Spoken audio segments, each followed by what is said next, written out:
우리가 맺어야 할 열매라는 제목으로 하나님 말씀 전하도록 하겠습니다. 지난번에 요한복음 15장 말씀을 통해서 열매 맺는 유일한 방법이라는 제목으로 말씀을 전한 적이 있고요.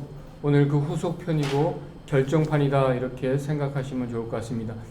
이번 주 오늘의 묵상의 말씀 본문이기도 한데요. 제가 이 말씀 묵상하면서 개인적으로 은혜를 받고 또 도전이 되었기 때문에 또 오늘 이 말씀을 설교 본문으로 뽑았습니다. 요한복음 13장부터 14장 15장까지 계속해서 예수님께서 말씀하고 계시는 말씀이 이야기가 있습니다. 이 말씀은 예수님께서 십자가를 하루 앞둔 그 시점에 유언처럼 하시는 말씀입니다. 정말 제자들에게 하시고 싶었던 유언 같은 말씀인데요. 과연 예수님께서 3년 반이라는 공생애를 마치시는 그 시점에 이 제자들에게 하고 싶은 말씀이 과연 무엇이었는가? 그래서 오늘 본문이 참 중요한 말씀이 교훈이 있다고 생각이 듭니다. 유언은 참 중요하죠.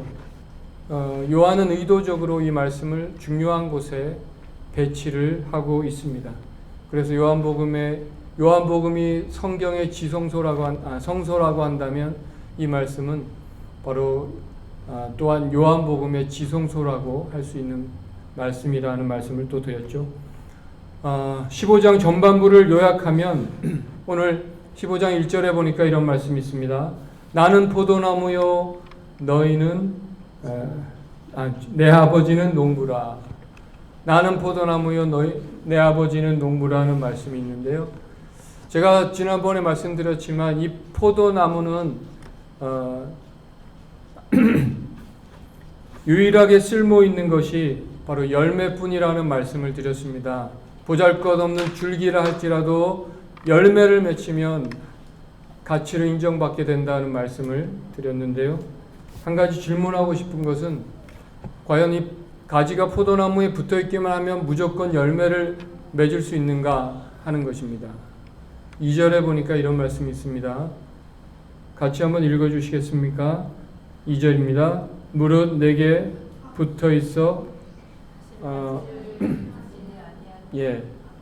아버지께서 제하여 버리실 것이요 제거해 버리시고 무릇 열매를 맺는 가지는 더 열매를 맺게 하려 하여 그것을 깨끗하게 하시느니라.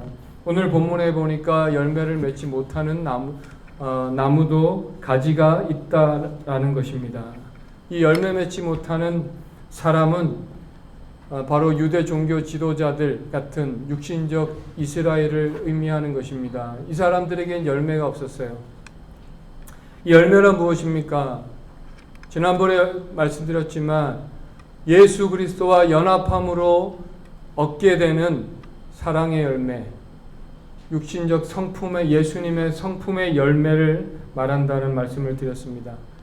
바리새인들에게 또 이런 서기관들 같은 종교 지도자에게는 이 사랑이 없었고요. 예수님과 닮아가는 삶의 열매, 이 성품의 열매가 그들에게는 없었다는 것입니다.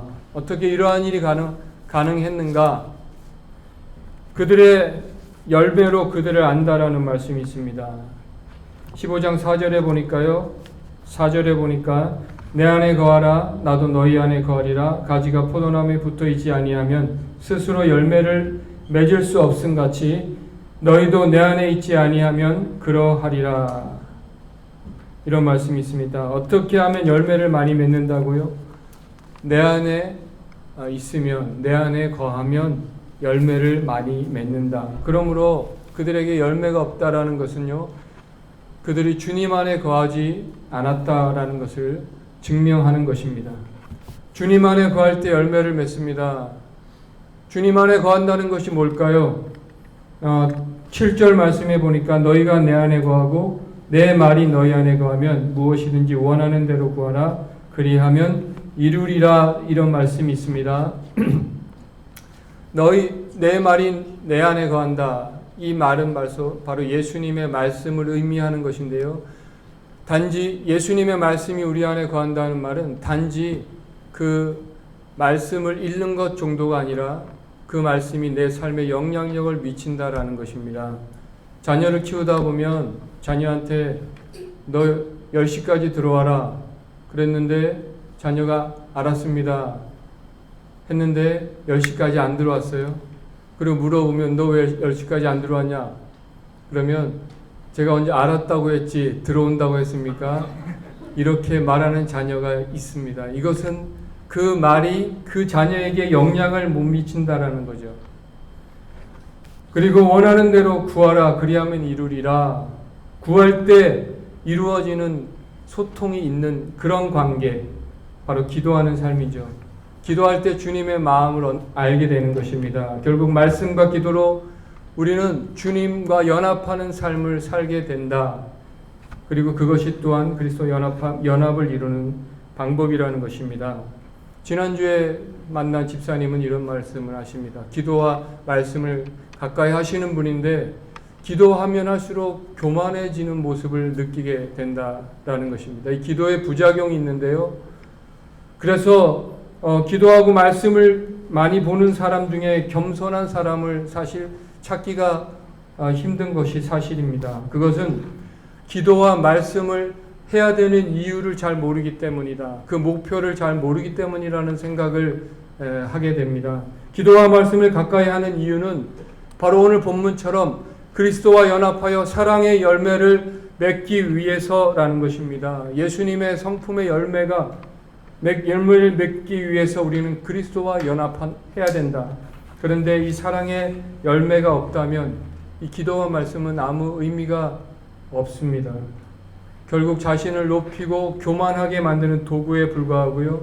그래서 결국 위선자로 만들고 바리새인과 서기관처럼 그리스도와 연합하지 못하고 열매가 없는 신앙으로 전락해 버릴 수 있다는 것입니다. 그리스도 안에서 그리스도인에게 본질은 기도와 말씀입니다. 그런데 이 기도와 말씀으로 그리스도와 연합하는 이유는 바로 사랑의 열매, 그리스도의 열매를 맺기 위해서라는 것입니다. 이것이 지난번까지 말씀드렸던 말씀인데요. 이것을 요약하면 8절에 보니까 너희가 열매를 많이 맺으면 내 아버지께서 영광을 받으실 것이요 너희는 내 제자가 되리라. 너희가 사랑의 열매를 많이 맺으면 내 제자가 되고 하나님께서 영광을 받으실 것입니다. 할렐루야. 그리고 오늘 본문 보니까 9절, 오늘 읽었던 본문 9절에요. 같이 한번 읽어주시겠습니까? 아버지께서 나를 사랑하신 것 같이 나도 너희를 사랑하였으니 나의 사랑 안에 거하라. 나의 사랑 안에 거하라. 주님 안에 거하라는 말을 또 주님은 나의 사랑 안에 거하라는 말씀으로 하십니다. 나의 사랑 안에 거한다는 것은 무엇인가? 오늘 성경에 보니까요. 예수님께서 우리의 삶의 모범을 보여주셨습니다. 그것은 계명을 지키는 삶, 그리고 사랑하는 삶. 계명을 지킨다는 것은요. 오늘 보니까 이 계명은 12절에요. 내 계명은 곧 내가 너희를 사랑한 것 같이 너희도 서로 사랑하라 하는 이것이니라. 결국 우리가 서로 사랑하며 예수님 사랑한 것처럼 서로 사랑하며 사는 것이 계명을 지키며 살아가는 삶이고 주님 안에 거하는 삶이라고 할 수 있다는 것입니다. 이 12절 말씀을요. 13장 34절에서 이미 예수님 말씀하셨는데요. 제가 읽겠습니다. 새 계명을 너희에게 주노니 서로 사랑하라. 내가 너희를 사랑한 것 같이 너희도 서로 사랑하라. 너희가 서로 사랑하면 이로써 모든 사람이 너희가 내 제자인 줄 알리라. 구약 성경에서 내 이웃을 내 몸같이 사랑하라라는 레위기 말씀 정도가 아니라 이 신약에서 예수님 말씀하신 것은요. 내가 너희를 사랑한 것처럼 너희도 서로 사랑하라라고 말씀하십니다. 그러기 위해서 우리가 예수님이 어떻게 우리를 사랑하셨는지 잘 알아야 되겠죠. 그래야 우리가 사랑을 할 수 있다라는 것입니다. 옥합을 깨트린 여인이 자신의 그 귀한 것을 깨트릴 수 있었던 이유는 그 예수님의 사랑에 반응했기 때문인 것입니다. 그러므로 누가 헌신하는가? 그 사랑을 진정으로 체험한 사람이 헌신하고요. 또 누가 용서합니까? 예수 그리스도의 사랑의 강물, 은혜의 강물이 우리 안에 들어와서 흘러 차고 넘칠 때 우리 안에 있는 미움을 떠밀어내고 그래서 사랑하고 용서할 수 있게 되는 것입니다. 여러분, 우리의 신앙이 성숙한다는 게 무엇입니까? 더 많이 사랑하는 것이죠. 우리가 예수님의 사랑을 깨닫고 체험하고 알아갈수록 더 많이 사랑하며 살아가는 삶이라고 할 수 있을 것입니다. 그래서 전에 할 수 없었던 그 사랑도 지금은 하게 되고요. 또 보게 되고 더 많은 사람을 사랑으로 품고 안고 안아줄 수 있고 그것이 우리의 신앙의 성숙의 열매라고 저는 믿습니다. 지난 한 주간을 보내면서 제가 깨닫는 것은 뭐냐면 제가 한국에서 호주에 와서 아내에게 참 가정적인 사람이 되었다는 얘기를 많이 들었습니다. 제가 돌이켜보면 제 자신이 과연 가정적인 사람인가 이렇게 생각해보면 아니라는 생각이 들었습니다. 아내가 아직도 운전을 못하는데요. 제가 적극적으로 시간을 내어서 좀 잘 가르치면 할 수 있을 것 같은데 결국 가정적이라고 하지만 저는 가정을 위해서 희생을 하지 않는 자신을 발견하게 되었습니다. 자녀를 교육하기 위해서도 시간과 노력이 필요하고 에너지를 투자해야 되는데 그것을 하지 않는다는 거죠. 누구를 가르친다는 것은 그냥 되는 것이 아니고요. 바로 시간과 에너지를 투자해야 되는 것입니다. 제 가정의 아내가 또 자녀에게 그동안 그렇지 못했다라는 것을 발견하게 되었습니다. 자녀들의 신앙 교육을 위해서 가정에서 시간과 에너지를 부모들이 드려야 됩니다. 부끄럽지만 저희 가정이 아직도 가정 예배를 드리지 못하고 있는데요. 여러분 기도해 주시기 바랍니다. 그래서 사랑한다면 시간과 에너지를 투자해야 한다는 것입니다. 그래서 더 늦기 전에 저는 저의 이 모습을 보게 되었고 그래서 결심하게 되었다는 거죠. 그래서 저는 제 사랑의 폭이 더 넓어지고 우리 가정에도 제가 더 사랑하는 그런 아버지가 남편이 되어야겠다는 생각을 하게 되었습니다. 요엘서에서 보니까 그들의 잘못이 무엇이었습니까? 그들은 믿음이 좋다고 하는데 사랑이 없다라는 거죠. 성경은 잘 안다고 하는데 사랑이 없다라는 것입니다. 내 마음에 들지 않으면 누구도 받아주지 않습니다. 나와 코드가 다르고 생각이 다르면 누구도 받아줄 생각을 하지 못하고 이해할 마음이 없는 그 마음이 우리에게 더 커져야 한다는 것입니다. 그런 사랑을 해 나갈 때 우리는 비로소 영적으로 성숙하게 되는 것이죠. 예수님이 말씀하시는 이 사랑은요, 에로스가 아니라 아가페입니다. 에로스는 남녀 간의 사랑입니다.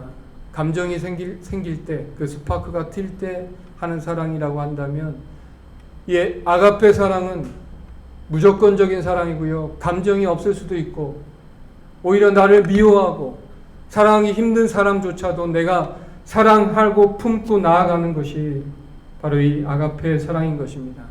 바로 이런 사랑이 우리 교회 안에 있어야 되고요. 이것이 교회의 본질이고 교회가 교회다워지는 것이라 믿습니다.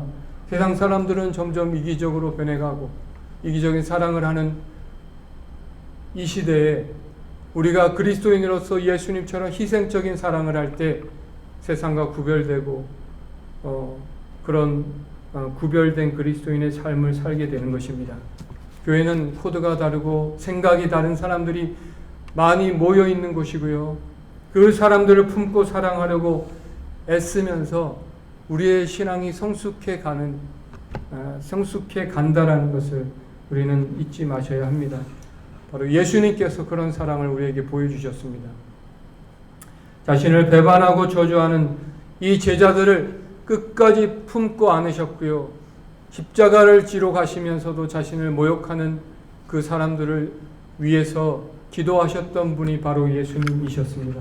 내가 너희를 사랑한 것처럼 너희도 서로 사랑하라. 바로 그 예수님의 제자로 저와 여러분이 부르심을 받았기에 우리도 예수님의 사랑을 나타내며 우리 삶 속에서 살아가야 한다라는 것입니다. 하나님은 어떤 분이십니까? 하나님은 사랑이시라고 성경에 말하는데요. 예수님도 사랑하라고 말씀하셨고 사랑을 보여주셨습니다. 오늘 성경에 보니까 사람이 친구를 위하여 13절에 자기 목숨을 버리면 이보다 더 큰 사랑이 없나니, 주님의 사랑은 친구를 위해서 목숨을 버리는 사랑인데요. 인간의 가장 소중한 것이 무엇입니까? 생명 아닙니까? 이 생명을 준다는 것, 다 준다는 거죠. 이 생명을 주는 것보다 진실하고 또 큰 사랑이 과연 어디 있겠는가? 예수님께서 그런 사랑을 우리에게 보여주셨습니다. 우리가 예수님을 증거하는 사람으로 하나님은 사랑이라는 것을 증거하는 사람이라면 마땅히 우리가 우리 삶을 통해서 사랑이 나타나야 된다라고 믿습니다. 우리가 서로 사랑할 때 과연 얻는 것이 무엇일까요? 그것은 첫째는 하나님을 알게 된다는 것이죠. 오늘 보니까 내가 명하는 대로 행하면 나의 친구라. 제가 읽겠습니다. 이제부터는 너희를 종이라 하지 아니하리니 종은 주인이 하는 것을 알지 못함이라. 내가 너희를 친구라 하였노니 내가 내 아버지께 들은 것을 다 너희에게 알게 하였습니다. 친구가 누리는 특권이 무엇입니까? 친구는 내 계명을 내 명하는 대로 행하는 사람인데, 이 내 명하는 것이란 서로 사랑하라는 이 말씀을 행하는 친구가 누리는 특권은 주인의 하는 것을 알게 된다는 것입니다. 요한일서 4장 7절에 보니까요. 사랑하는 자들아 우리가 서로 사랑하자. 사랑은 하나님께 속한 것이니 사랑하는 자마다 하나님으로부터 나서 하나님을 알고 사랑하지 아니하는 자는 하나님을 알지 못하나니 이는 하나님은 사랑이심이라. 우리가 자녀를 사랑할 때, 자녀를 키우면서 사실은 부모님의 사랑을 우리가 배우게 되는 것을 보게 됩니다. 마찬가지로 우리가 사랑을 할 때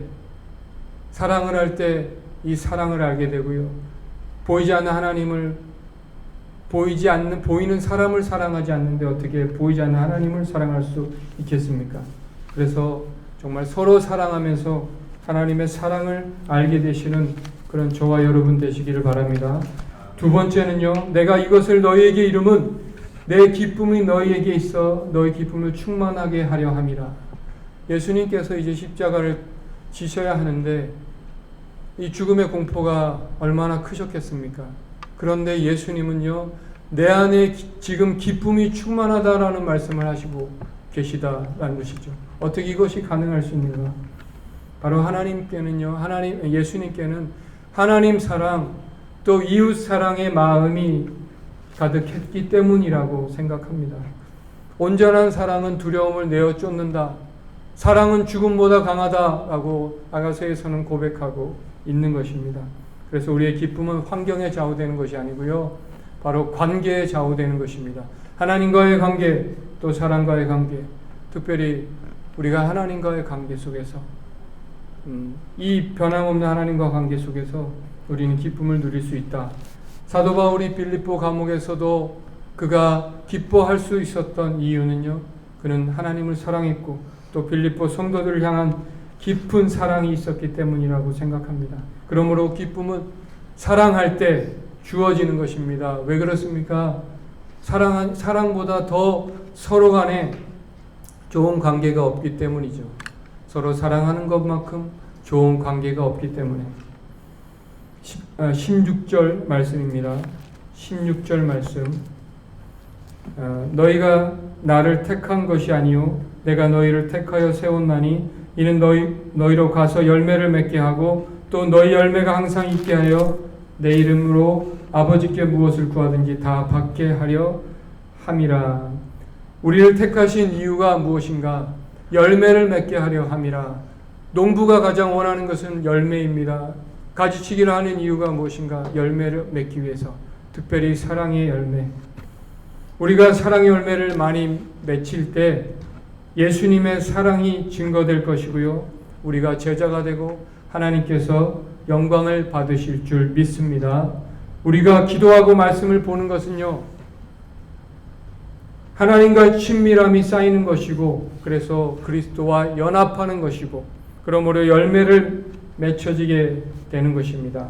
주님이 우리에게 간절히 원하시는 것은요, 우리가 뭐 대단한 업적을 주님을 위해서 남기는 것이 아니라, 우리가 잘 먹고 잘 되는 것이 아니라, 바로 우리가 서로 사랑의 열매, 예수님처럼 내가 너희를 사랑한 것 같이 너희도 서로 사랑하라는 이 사랑의 열매가 우리 속에 주렁주렁 맺히기를 원하신다라는 것입니다. 이것이 교회의 본질이고 예수님께서 마지막으로 남기신 유언의 말씀이셨습니다. 사랑 없는 결혼은 의미가 없습니다. 호화주택에 살고 좋은 차를 타고 다녀도 사랑이 없다면 그것은 지옥 같은 것이고요. 그러므로 우리가 추구해야 될 신앙의 목표는 바로 이 서로 사랑의 열매인 것입니다. 예수님께서 가시면서 보내주신 이 성령이라는 분이 우리 안에 계신데요. 이 성령 충만하면 얻는 유익이 무엇인가? 성령 충만은 바로 예수님의 하신 일을 기억하게 하시고, 또 예수님이 말씀하신 것을 깨닫게 해주시고, 예수님의 성품을 닮아가고, 그래서 예수님이 사랑한 것처럼 우리도 사랑하게 만들어 주시는 것입니다. 그래서 성령 충만은 바로 예수님 같은 그런 사랑을 하는 사람이 되는 것이죠. 그래서 다시 한번 말씀드리지만, 우리의 신앙생활의 목적은 예수님 믿고 잘 되는 것이 아니라, 대단한 업적을 남기는 것이 아니라, 사랑의 원천이신 주님 안에 거하고, 그래서 세상이 감당할 수 없는 사랑의 통로로 저와 여러분이 쓰임받게 되는 것입니다. 오직 열매를 구하시는 농부 되신 아버지의 마음을 알고 그 열매를 통해서 하나님을 기쁘시게 해드리는 그런 저와 여러분 되시기를 주님의 이름으로 축원합니다. 아멘. 같이 한번 오늘 또 찬양하며 기도하기 원하는데요. 가사를 또 기억하시면서 오늘 이 찬양 함께 올려드리면 좋겠습니다. 그 사랑 얼마나. 우리 하나님의 사랑을, 예수님의 사랑을 한번 깊이 생각하시는 시간 되셨으면 좋겠습니다. 나 표현 못해도 나 표현하리라. 다 고백 못해도 다 고백하라. 알 수 없어도 나 알아가리라. 나 닮지 못해도 나 닮아가리라. 다 표현 못해도 나 표현하리라. 다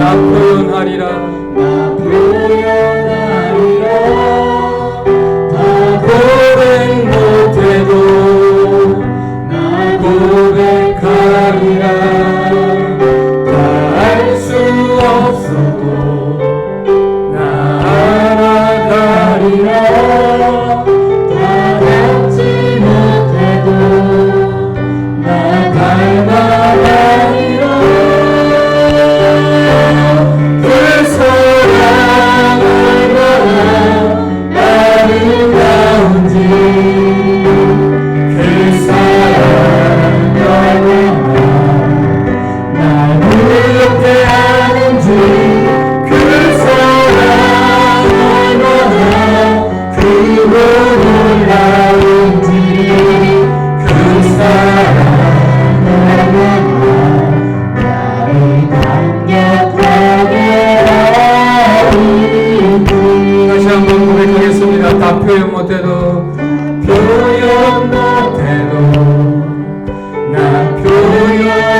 또 한 가정의 아버지로 또 아내로 부모로 우리가 살아가면서 과연 나는 주님을 알아가는 사람으로 얼마나 내가 더 많은 사람을 사랑하고 있는지, 예수 믿은 지 10년, 20년이 되었지만 여전히 나의 마음은 그 바늘 하나 들어가지 못하는 그런 좁은 마음으로 여전히 살아가고 있지는 않은지, 예수님을 안다고 하지만 내가 하나님을 더 알아간다고 하지만 여전히 그 말씀이 나의 삶에 아무런 영향력을 미치지 못하고 있지는 않은지, 예수님께서 마지막으로 우리에게 당부하고 계십니다. 서로 사랑하라. 이 열매를 간절히 맺히기를 원하시는 하나님 아버지의 마음을 여러분 기억하시면서 오늘 이 말씀을 외면하지 마시고 여러분 마음에 심겨서 정말 여러분 삶에 영향을 미치는 그런 말씀이 되기를 간절히 바랍니다. 이 말씀만 여러분 삶에 영향력을 미치고 열매를 맺힌다면 아마도 이 세상은 아마도 달라질 것입니다. 더 이상 그리스도인들이 세상 가운데 그런 역할을, 빛과 소금의 역할을 감당하지 못하지는 않을 것이라 그렇게 믿습니다. 오늘 그런 열매가 내 삶에 맺혀지게 하나님 은혜 베풀어 주시옵소서. 내 삶에도 사랑의 열매가, 그리스도의 성품의 열매가 맺혀지게 하여 주셔서 아버지 하나님, 정말 주님이 사랑하시는, 정말 주님이 기뻐하시는 그런 삶을 우리가 살아가게 하여 주옵소서. 이 시간 우리가 같이 한번 하나님 앞에 그렇게 한번 기도드리고 우리의 삶의 변화가 있게 해달라고 그렇게 한번 기도하겠습니다. 아버지 하나님, 이 시간 기도합니다. 주여 하나님, 불쌍히 여기시옵소서. 아버지 하나님이여, 사랑하게 하옵소서. 사랑의 열매가 우리에게 맺혀지게 하옵소서. 주여, 우리에게 사랑의 열매가 맺혀지게 하여 주옵소서.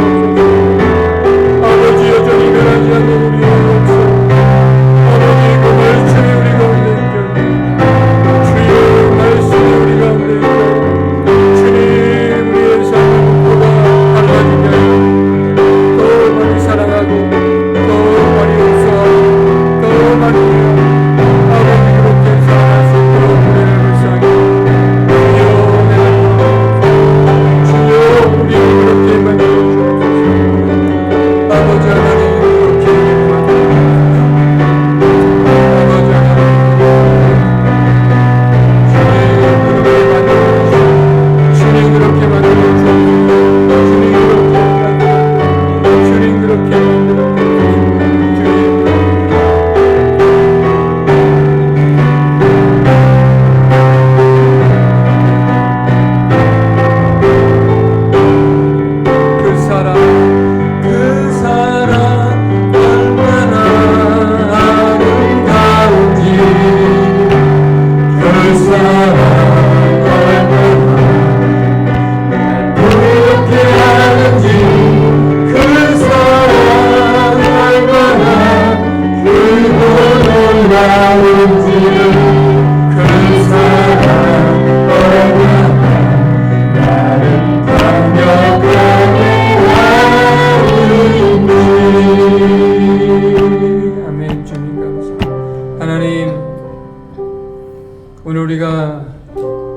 종교생활하지는 않았습니까?